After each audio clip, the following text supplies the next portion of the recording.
ശക്തമായ മഴയിൽ കല്ലും മണ്ണും ഒഴുകി അപകടാവസ്ഥയിലായ റോഡ് MSF പ്രവർത്തകർ ഗതാഗത യോഗ്യമാക്കി. തട്ടുമ്മൽ പാടിയൊട്ടിച്ചാൽ റോഡിന്റെ ഹാജിമുക്കിലാണ് ചെളിയും കല്ലുകളും നീക്കം ചെയ്ത് ഹാജിമുക്ക് MSF പ്രവർത്തകർ ഗതാഗത യോഗ്യമാക്കിയത്. MSF പെരിങ്ങോം പഞ്ചായത്ത് പ്രസിഡന്റ് ആദിൽ ഹാജിമുക്ക്, ശാഖ മുസ്ലിം ലീഗ് സെക്രട്ടറി സാബിക് NM, ശാഖ MSF പ്രസിഡന്റ് ഹവാസ് KK, സെക്രട്ടറി സിയാൻ NM, റിസ്വാൻ റഫീഖ്, ഷാനിഫ് KK, നിയാസ് സാബിത്ത് എന്നിവർ നേതൃത്വം നൽകി. നിങ്ങൾ അറിഞ്ഞോ, ആഴ്ചയിൽ 500 രൂപ വീതം ഫീസ് അടച്ചുകൊണ്ട് നേഴ്സാകാം.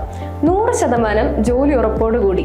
1/4 നൂറ്റാണ്ടിന്റെ വിജയത്തിളക്കവുമായി saint Mary's nursing college Cherupuzha. പഠനത്തോടൊപ്പം തന്നെ ജോലി നൽകുക എന്നത് ഞങ്ങളുടെ മാത്രം പ്രത്യേകതയാണ്. പ്രവേശന സമയത്തെ അഡ്മിഷൻ ഫീസ് മാത്രം. 100% പ്രാക്ടിക്കലോടുകൂടി ഓൺലൈനായും പഠിക്കാം. അഡ്മിഷൻ തുടരുന്നു. 2 വർഷത്തെ നഴ്സിംഗ് ആൻഡ് ലാബ് ടെക്നീഷ്യൻ കോഴ്സുകളും 1 വർഷത്തെ പ്രീ പ്രൈമറി ടീച്ചേഴ്സ് ട്രെയിനിങ് കോഴ്സുകളും ഇവിടെ ലഭ്യമാണ്. Saint Mary's nursing college Cherupuzha.